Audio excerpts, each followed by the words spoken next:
Olá, queridos, queridas, querides, nós estamos aqui com a nossa videoaula de didática. Cabe-nos agora fazer esse vídeo, né? Sejamos todos bem-vindos, bem-vindas e bem-vindos. Vamos continuar a nossa reflexão desse tópico sobre os fundamentos, sobre essa estrutura da didática que nós estamos tendo.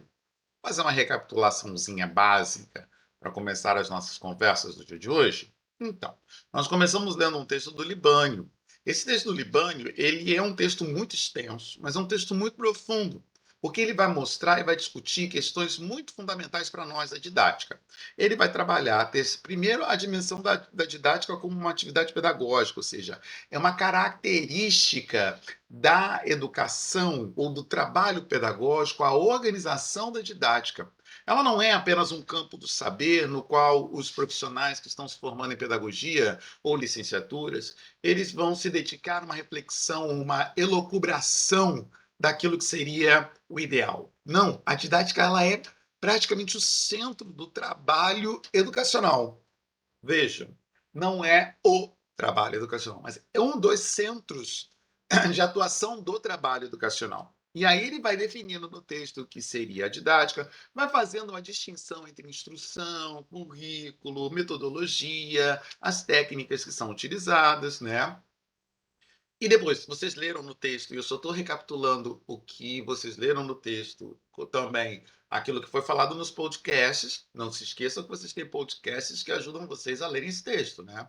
Que é a questão dos componentes do processo didático, né? E aí a gente pode trabalhar com a dimensão. O que é um componente do processo didático? Escola, professor, a metodologia, as técnicas de educação, não é verdade? Isso tudo compõe o grande processo didático e que vocês leram no texto e que vocês podem tirar as suas dúvidas nos fóruns, né, ou conversando, fazendo a partir das atividades. Aí esse texto é muito belo, é muito interessante, por quê? Porque ele vai falar da dimensão, que é a dimensão é, da história da construção da didática, que começa em Comênio, no século XVI, por aí, né, 17, começa com Comênio, que passa por outros autores também que vão pensando de que é possível ensinar, né, não é algo divino, posto pela natureza, mas é algo que o homem pode construir. E aí o professor, o educador, ele passa a ser uma ferramenta fundamental para que isso aconteça de maneira positiva na vida dos alunos. Então, isso é algo que está escrito no texto que vocês precisam ler. E ele termina o texto, ou pelo menos o texto que foi dado para a gente, ele termina o texto fazendo uma diferenciação dos tipos de pedagogia. Por quê? Porque cada tipo de pedagogia construído em um tempo histórico carrega a sua própria didática. Exemplo, a pedagogia tradicional tem uma didática tradicional. Quais são as características dessa didática tradicional? Está no texto. A pedagogia renovada, ou a escola novista, tem a sua didática específica. Qual é a didática específica da escola novista? Está aí. Né? E assim vai também com a pedagogia tecnicista, a pedagogia crítico-social, a pedagogia cultural. Então, essas dimensões são dimensões importantes para vocês lerem, sublinharem, redigirem, guardarem para si, ou tirarem as suas dúvidas nas aulas posteriores que nós vamos ter síncronas, né? Ou nos fóruns que nós temos.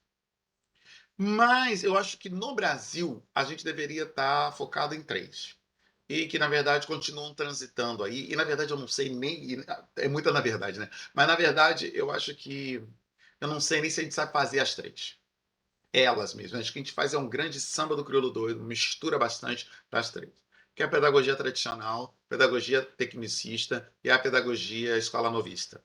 Nós, é muito difícil falar assim, essa escola, ela utiliza uma pedagogia tradicional, com didática tradicional.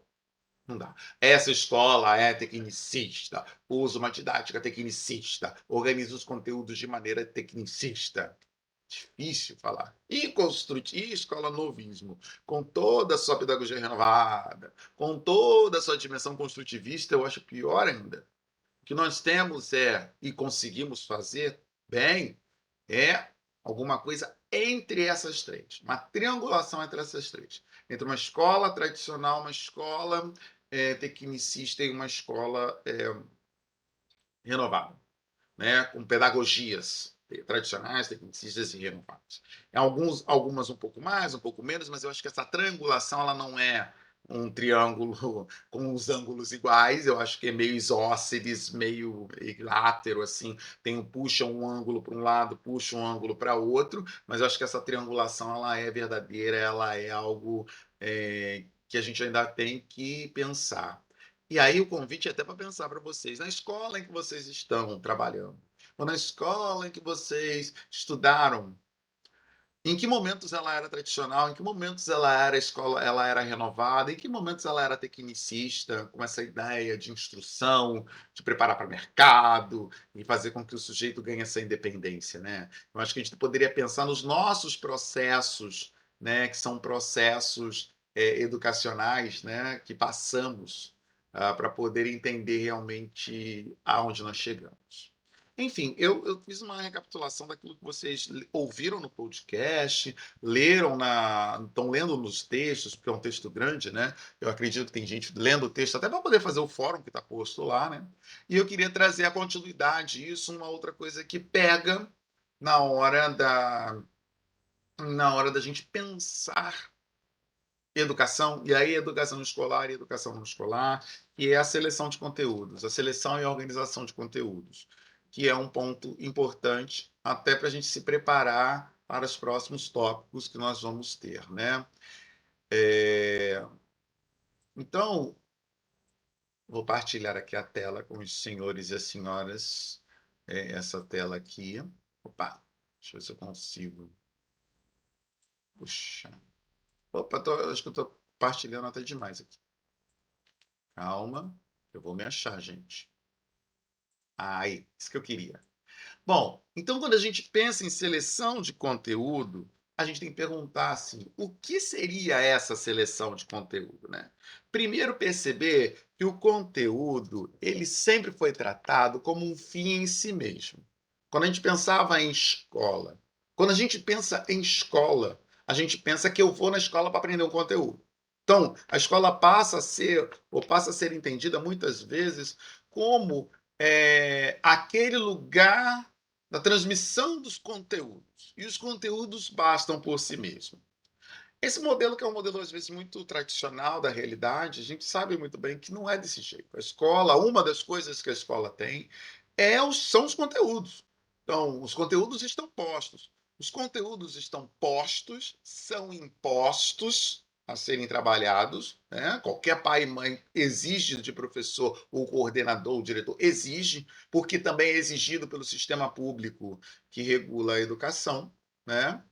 Então, ele é imposto, não somente imposto, mas ele também pode ser trabalhado e organizado de maneira diferenciada. Por isso que esse tema de seleção de conteúdos vem depois de nós entendermos que existem pedagogias que podem organizar didáticas de maneiras diferenciadas. O conteúdo, ele não é por si só. O conteúdo, ele na verdade, a informação fundamental que nós consensuamos dentro dos ambientes educacionais para viver neste mundo contemporâneo. Só isso. Esse é o conteúdo. Se você for perguntar qual é a definição de conteúdo, a definição de conteúdo é um conjunto de informações que consensuamos como fundamentais para que nós pudéssemos viver em grupo social nesta realidade concreta histórica na qual nós nos encontramos. Veja, é diferente falar que o conteúdo é aquilo que está no PCN. Então, se é um conteúdo que ele está consensuado, que ele está organizado e importante para a gente viver, é interessante também que a gente perceba que o aluno precisa aprender a se enxergar nesse conteúdo. Estou falando interessante, eu estou falando essa questão de forma pontual mesmo. Ele precisa aprender a se enxergar. Porque também nós, enquanto professores, nós aprendemos a enxergar que os conteúdos das matemáticas, tal qual estão postos no segundo ano, são importantes para um determinado momento da vida daquela criança de 5, 6, 7, 9 anos.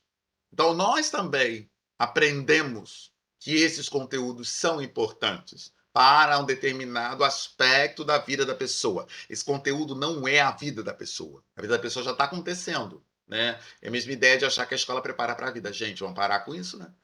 A escola acontece simultaneamente com a vida dos seres humanos. Não tem um momento que eu estou na escola e depois eu preparo para a vida. A escola já está acontecendo e a vida também já está acontecendo. Então, esse conteúdo é um conteúdo que deve fazer com que as crianças se conheçam, elas aprendem, nós aprendemos enquanto professores e elas aprendem também a viver essa ideia dos conteúdos. Então, é importante a gente fazer um processo que é um processo de deslocamento da ênfase dos conteúdos para os objetivos que eu quero alcançar com esses conteúdos. Vejam, às vezes a gente fica tão preocupado com qual é o conteúdo que eu vou dar para o aluno, que a gente acaba esquecendo qual é o objetivo que eu tenho com esse conteúdo que eu estou dando para o aluno. Exemplo, eu tenho que dar preposição. Qual é o objetivo que eu tenho em dar preposição para esse aluno? Ele vai fazer o que com isso? Estou falando só fazer o que no futuro, fazer o que no presente, fazer isso na vida. E é importante, são importantes as preposições, não tenho dúvida disso. Conteúdo consensuado para que a gente possa se comunicar com uma linguagem comum a todos. Ótimo! Então, às vezes, a didática e a pedagogia que organiza essa didática, como vemos no Libânio, ela impulsiona a gente a dar um sobrepeso a essas dimensões, que são dimensões do conteúdo em si, como se ele fosse uma ideia quase platônica mesmo, né? Do mundo inteligível e do mundo sensível. E só nós vamos conseguir a plenitude do conhecimento da realidade quando chegarmos ao inteligível, ao abstrato, ao conceito abstrato, que salvará e nos dará o conhecimento da realidade como um todo. Gente, isso é muito platônico. Isso que eu estou falando é, se eu aprender a matemática, eu serei salvo. Se eu aprender a geografia, estarei salvo no planeta. Não estará. Tanta gente com doutorado aí e não está salvo no planeta. Então, essa ideia de qual é o objetivo que eu tenho com o conteúdo que eu selecionei. Essa é uma pergunta importante para ser feita ao professor quando está preparando a sua aula. Quando tem lá, imposto pelo sistema na escola, determinado conteúdo, mas e que já foi selecionado, porque os conteúdos já vêm pré-selecionados na escola. Eles já vêm pré-selecionados na escola. É diferente quando a gente está no ambiente não escolar. No ambiente não escolar, aí você fala assim, então eu vou morar no ambiente não escolar. Tem uma outra dificuldade. Se a dificuldade do ambiente escolar ou da docência escolar no ambiente escolar, a questão é, os conteúdos já vêm pré-selecionados, eu não tenho liberdade? Na docência em ambientes não escolares, que eu chamo de docência ampliada, está na grande liberdade de que eu posso dar qualquer conteúdo. E aí? Esse conteúdo que eu selecionei fala da realidade do aluno? Ou é o conteúdo que me dá na minha cabeça que eu tenho que falar para ele porque eu acho que ele precisa disso? É uma outra dinâmica. É se correr, o bicho pega, se ficar, o bicho come. Não tem um lugar melhor ou pior. Tem um lugar em que eu tenho que me posicionar para perguntar quais são os objetivos da seleção desse conteúdo que foi dado, foi pré-selecionado, ou que eu ainda terei que selecionar dentro do meu ambiente educacional, com as minhas práticas educativas não escolares, exercendo uma docência numa dimensão ampliada, para além daquilo que é posto e imposto ou preposto, né, pelos sistemas educacionais. Então, os objetivos eles devem dar uma direção aos conteúdos. Então, a questão, quando a gente fala de conteúdo, não é só o conteúdo que eu vou dar, mas qual é a direção desse conteúdo, né? É assim que os conteúdos vão deixar de ser fins em si mesmos para tornarem-se meios para alcançar a concretização dos fins do processo de aprendizagem. Veja, então, o que eu estou falando nessa videoaula? Estou falando que não basta apenas selecionar e falar, é esse o conteúdo que eu vou dar, junta aqui, galera, vamos trabalhar. Não. Qual é o objetivo? Porque ao eu ter claro qual é o objetivo do conteúdo, começo, meio e fim, esse conteúdo ele deixa de ser fim em si mesmo, porque muitas vezes ele é tratado como fim pelas instituições educativas e socioeducativas, né? Ou pela expectativa dessas instituições, e ele passa a ser meio para eu concretizar um processo de ensino-aprendizagem. Gente, isso é algo que está no texto lá do Libânio, né? O que nós fazemos na didática é estabelecer um processo de ensino-aprendizagem. É muito diferente de eu chegar e falar que eu vou dar aula. Dar aula é, eu tenho um conteúdo, toma, fica com ela e depois eu vou. Você está devendo, você está me devendo esse conteúdo que eu te dei. Então, por favor, eu vou fazer uma prova para saber se você está realmente, se você é digno de continuar comigo e eu dando coisas para você. Isso é a prova. Isso é a prova, né? Não. Nós estamos num processo de ensino-aprendizagem. Nós temos uma função dentro desse processo, o aluno tem outra função. Qual é o objetivo dessa relação? Qual é o objetivo da seleção do conteúdo dentro dessa relação? Ele é fim ou ele é meio? Essa é a pergunta que temos que sempre estar nos colocando à parte, ou sempre estar nos colocando pensando, né, quando estamos falando desses processos. Bom, então dentro dessa dimensão, é importante também que a gente tem que lembrar que esse conteúdo deve ser organizado. E ele é organizado sempre a partir das experiências educativas que nós temos do conhecimento, né? Do conhecimento não só específico da disciplina ou do conteúdo ou da matéria, mas também da maneira com a qual a escola está organizada e como essa escola possui os seus recursos para que esse conteúdo seja desenvolvido de maneira mais tranquila ou mais possível para aqueles sujeitos que se encontram ali naquele processo, né? Por isso é que quando a gente fala de conteúdo e de seleção de conteúdos, a gente tem que perceber que ao selecionar um conteúdo, quando esse conteúdo vem já selecionado ou pré-selecionado, eu tenho que deixar que ele seja fim em si mesmo para que seja um meio, mas meio do quê? Meio de favorecer o desenvolvimento integral do aluno, né?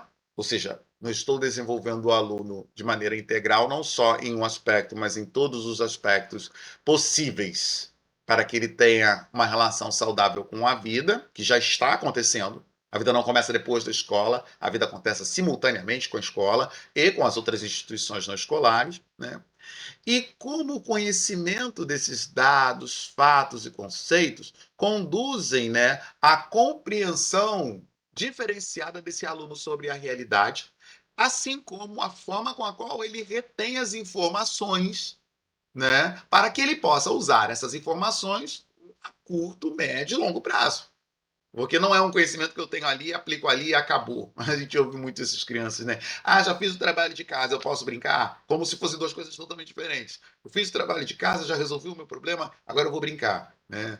Mais do que brincar ou deixar de brincar será que a criança ela foi capaz de reter? E aí quando eu falo reter, não é reter no sentido acumulativo, mas reter no sentido de ter passado por esse corpo, saber, sabor, esse conteúdo que foi selecionado, para que ele possa depois identificá-lo lá na frente como parte de uma maneira de enxergar o mundo, né, específica, não apenas dada de maneira no senso comum, mas de maneira a ele ser capaz de fazer uma crítica. Ele utiliza os conteúdos para fazer uma crítica à realidade que está sendo posta para ele ser vivida.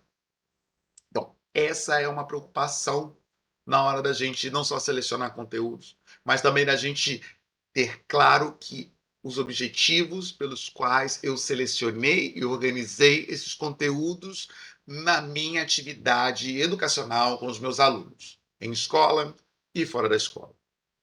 Por isso é que o autor que a gente está lendo, e que eu vou deixar o texto aí para vocês lerem, né? Ele vai falar, na verdade, eu vou falar o nome do o Claudino Piletti, ele vai falar de que é importante 6 pontos na hora da seleção dos conteúdos, ou que devemos ter como critérios esses 6 pontos para pensar um conteúdo que seja minimamente relevante para fazer esse processo de meio e não fim em si mesmo, né?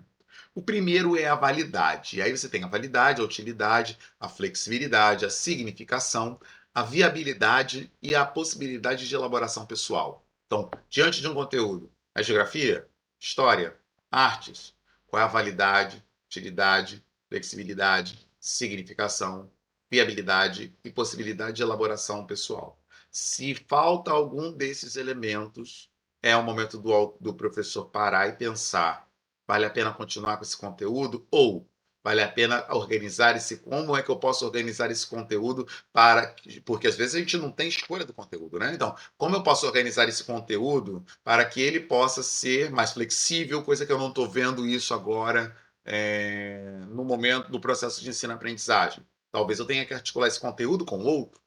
Talvez eu tenha que articular esse conteúdo com outro conteúdo que também não é o conteúdo que eu tenho. Ou seja, eu sou professor de português, eu vou ter que organizar esse conteúdo junto com geografia, né? Então, essa realidade eu preciso saber. E também os coordenadores. Os coordenadores e supervisores também têm a capacidade de, ao lerem os planos de aula, ao lerem os projetos educativos acontecendo na escola, saber se esses conteúdos que se encontram dentro dos projetos e dos planos possuem suas validades, utilidades, flexibilidade, significação, viabilidade, possibilidade de elaboração pessoal que leve tanto o professor quanto o aluno a fazer com que esses conteúdos, deixando de ser fins em si mesmos, se transformem em meios para que os sujeitos possam conviver minimamente em sociedade e serem sujeitos críticos diante da sociedade a partir dos conceitos que eles apreendem nas escolas e nos ambientes não escolares. Entenderam? Então, vamos dar uma olhadinha em cada um deles? Bom, o que seria, ou o que o autor entende como validade, né? A validade, ela é um critério que requer que os conteúdos selecionados sejam não só dignos de confiança, mas também representativos e atualizados. Ou seja, eu ensino determinado conteúdo, mas não só porque ele é importante. Importante para quem? Importante por quê e qual é o sentido dele ser representativo para aquele grupo e também como é que ele pode ser atualizado diante desta realidade que esse sujeito está vivendo. Vamos falar, exemplo de ensinar aos alunos a questão da produção agrícola para alunos na cidade. Esse conhecimento, ele é digno de confiança? Sim, produção agrícola. Mas como ele ser representativo para crianças que moram em cidades? E como é que ele pode ser atualizado diante da realidade que essa criança na cidade vive, que muitas vezes é de não ser alimentado? Existe uma produção agrícola e ela não está sendo alimentada. Como é que eu faço isso? Essa é uma pergunta.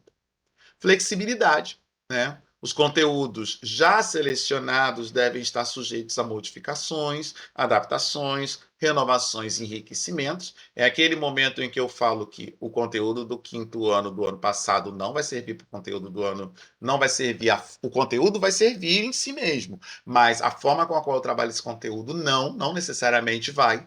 Até porque no ano passado, em 2020, eu estava no remoto, agora eu posso estar no híbrido, ou até no presencial. Então, essa flexibilidade, essa adaptação, esse enriquecimento com aquilo que foi vivido de um ano para outro tem que aparecer aí, né, na organização desses conteúdos. A significação, que está aí posta, né, aí embaixo, é, que é o critério que requer que o conteúdo esteja relacionado às experiências dos alunos, é esse esforço, né, que vai ganhar significação para o aluno a partir do momento em que eu possa ajudar a despertar o interesse do aluno por esse conteúdo, né? E aí ele possa, por iniciativa própria, aprofundar esse interesse depois que acabar a aula, né? E é uma questão que é uma questão do próprio professor, e eu gosto muito de falar isso, que o professor não é aquele que sabe de tudo, mas é aquele que se interessa por tudo, né? E se interessar não significa que eu vou fazer especialização em todas as coisas, mas eu vou me interessar pelo conhecimento em si. Isso é significação.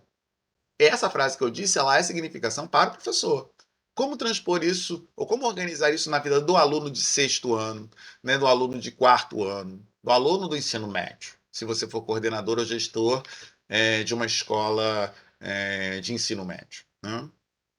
A possibilidade de uma elaboração pessoal, que é um critério que refere-se à recepção, à assimilação e transformação da informação pelo próprio aluno, ou seja, como é que eu proporciono que esse aluno faça esse processo.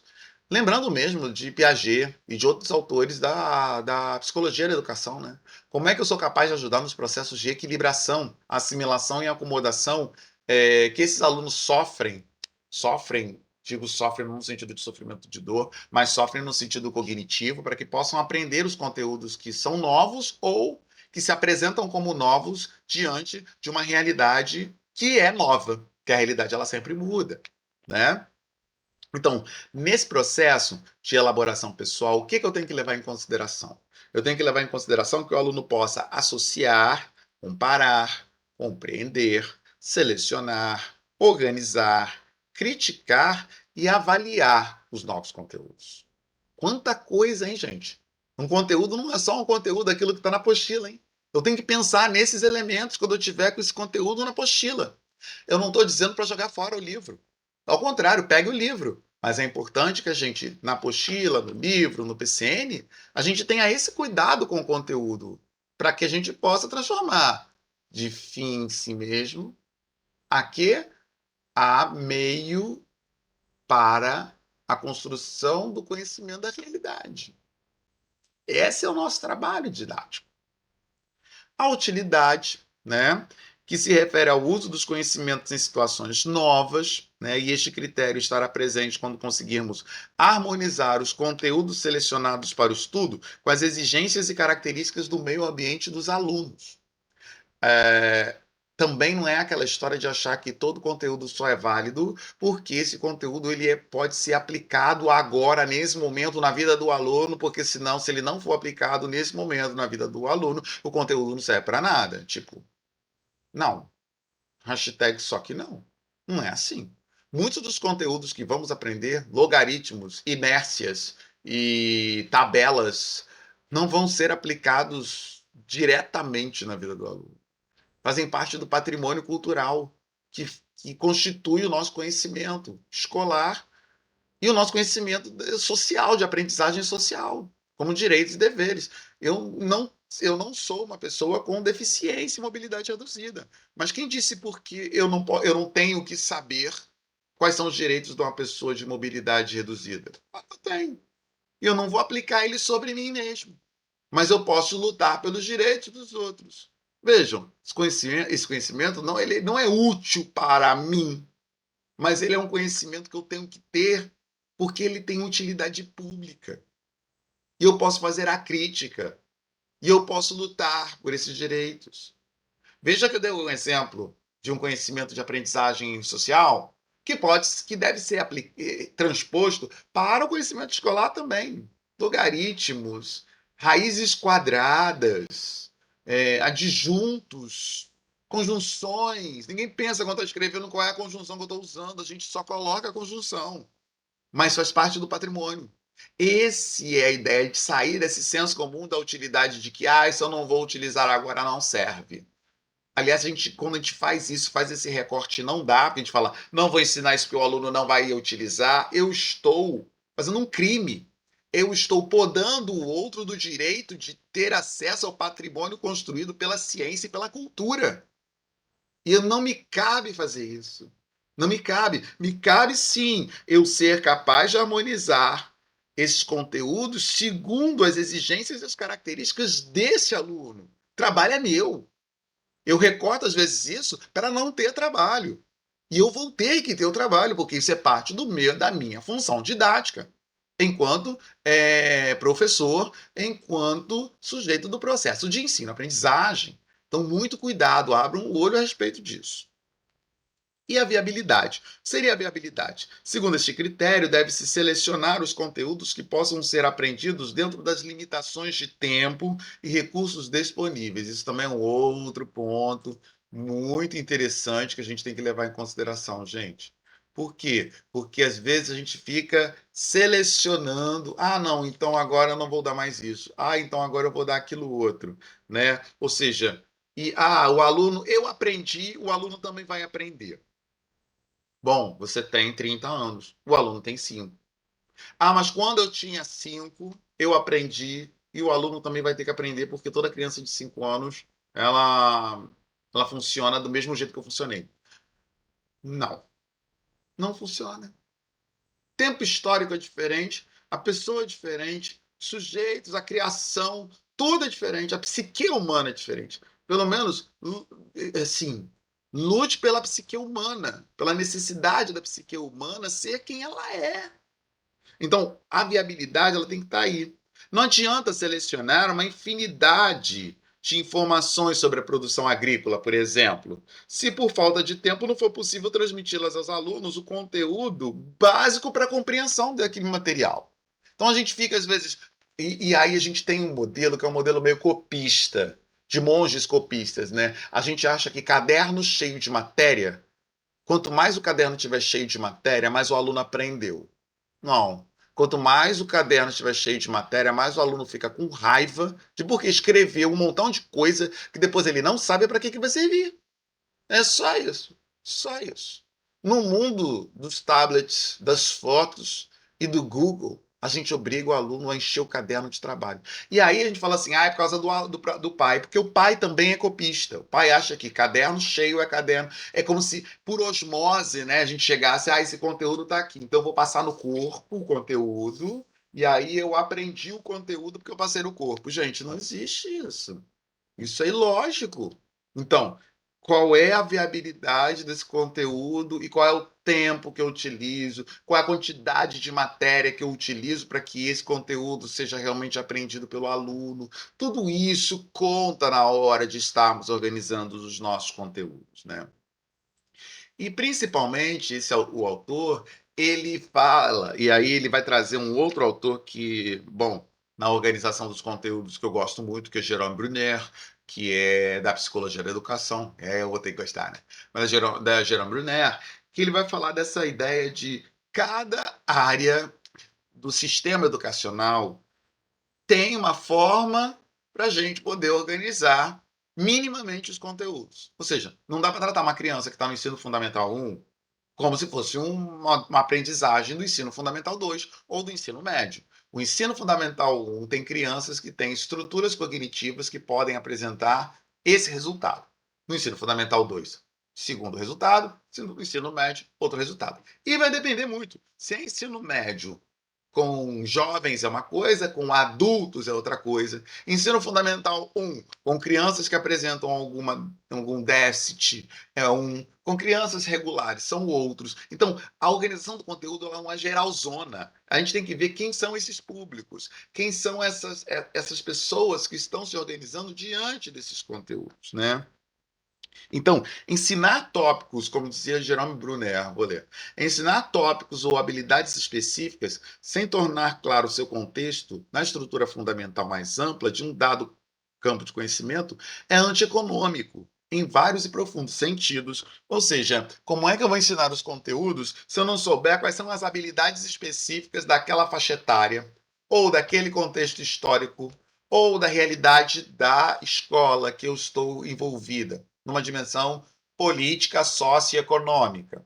Vai ser antieconômico, no sentido antieconômico, tipo assim, não vai ser producente. Ele é contraproducente e não ajuda nem ao nosso trabalho didático e tampouco ao trabalho cognitivo dos alunos, né? Em primeiro lugar, diz o autor, esse ensino torna excessivamente difícil ao aluno generalizar a partir do que aprendeu para o que vai encontrar depois. Porque o aluno, quando a gente pensa um conteúdo, ele precisa fazer os links. Vejam que eu comecei essa aula recordando que a gente está falando a aulas anteriores. Então, você precisa fazer o link daquilo que foi dado com aquilo que eu estou dando agora, para depois você engatar no próximo. Se você que está estudando está fazendo isso, imagina a tua criança, teu adolescente, teu adulto, que está lá no seu processo em que você está conduzindo esse processo com determinado conteúdo. Então, isso é um ponto importante.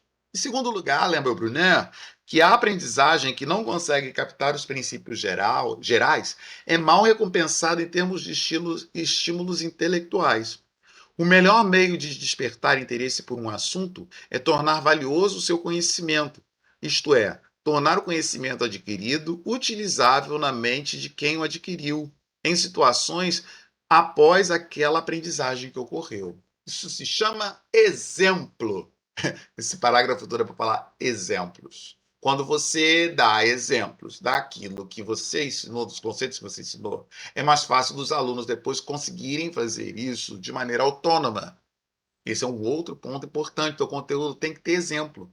Eu estou dando aula para vocês, estou dando alguns exemplos. Eu falei da produção agrícola como um exemplo.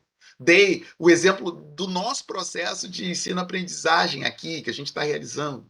É isso. A gente precisa fazer isso na organização do conteúdo, não é? Conteúdo está aqui, leiam, copiam, expliquei. Alguma dúvida? Não. É como é que eu sou capaz desse sujeito criar o seu próprio exemplo na hora em que eu estou ensinando esse conteúdo?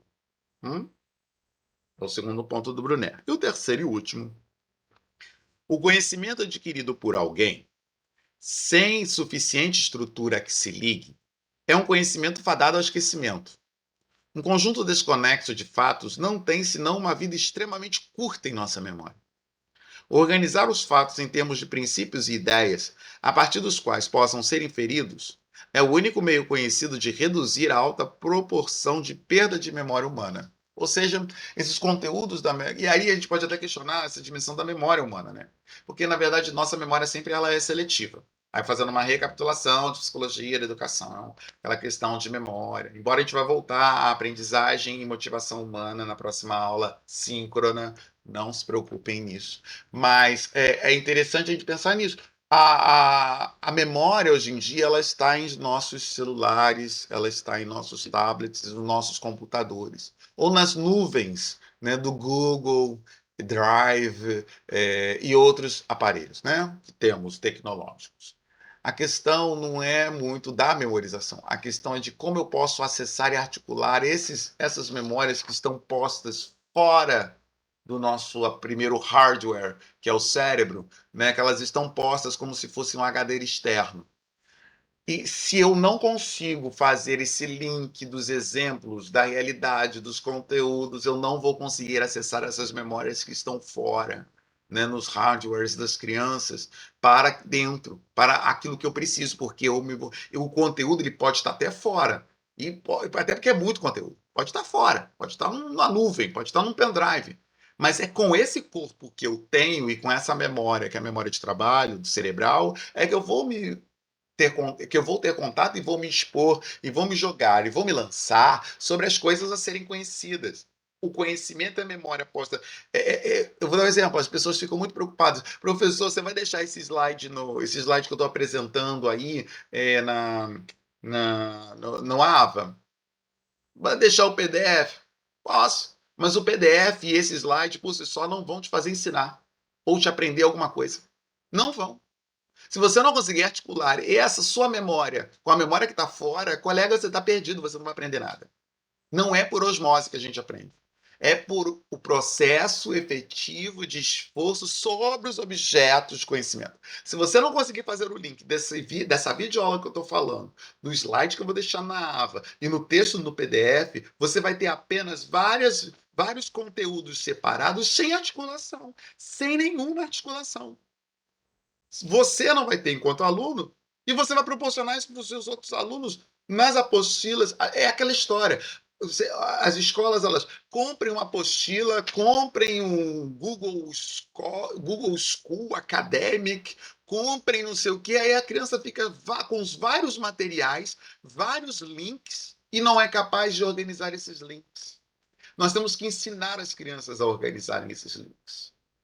Então não é só a seleção do conteúdo, é a organização dos conteúdos para uma vivência, que é a vivência prática, não necessariamente, mas a vivência do processo de construção cognitiva dos indivíduos no mundo, que vai fazer com que ele enxergue o mundo de maneira diferenciada, de maneira posta e real daquilo que está sendo colocado. E ele vai poder fazer a crítica e transformar esse mundo naquilo que ele puder, naquilo que ele quiser, que é o mais interessante ainda. Então, vejam, temos que pensar na criança no local onde ela está na hora da organização dos conteúdos. Então, para uma criança que se encontra no ensino fundamental 1, que idade é essa? Que criança é essa? Geralmente, a organização dos conteúdos tem que estar postas, primeiro, em situações de experiência, que é a vida concreta. Minimamente é uma criança no ensino fundamental que está passando nas etapas de Piaget, pré-operatório, operatório formal, operatório concreto, né? Pessoas que estão ainda tendo esse contato, construção do abstrato na sua vida. Né? Os conhecimentos eles devem ser organizados a partir dessas situações, dessas experiências e dirigidas com um tempo mais amplo. Não dá para falar, então agora em 15 minutos você vai responder. Às vezes a criança vai precisar levar para casa para ela fazer uma pintura. Vai, é o tempo dela. é o tempo dessa criança se organizar. Vai ter criança que vai fazer isso em 15 minutos e vai esfregar na tua cara. Não adianta aí utilizá-la como exemplo para os demais. Porque vai ter outra criança que vai demorar um dia para fazer isso. Ela ainda está experimentando o seu próprio corpo. Está experimentando o seu próprio corpo dentro do processo do cognitivo, do conhecimento. Então, estabelecer tempos é importante, sim. Temos que estabelecer tempos para os conteúdos. Mas sermos capazes de pensar essa criança com um tempo um pouco mais amplificado, né? Um tempo determinado, mais amplificado. Aí também saber o que fazer com a criança quando a criança ela já utilizou esse tempo que está amplo de maneira rápida, porque aí você deixa a criança e libera. Não, se você conseguiu fazer isso em 15 minutos, se o seu colega consegue fazer em 1 hora, os restantes dos outros 30, 40, 45 minutos, você vai fazer outra coisa. Não deixar a criança no ócio. Então, essa é a ideia da organização dos conteúdos. O que fazer com a criança que não consegue atingir o objetivo no tempo estabelecido e também o que fazer com uma criança que se antecipa de tal maneira a esse tempo que ela tem tempo sobrando. Tempo sobrando também é ruim. Então, como é que eu chego a esse meio termo? Organização de conteúdos. No ensino fundamental, a gente vai começar a equilibrar conteúdo, né, que seria um conteúdo de um conhecimento mais prático, com uma sistematização teórica. Ou seja, você tem a prática, mas você tem um conceito disso.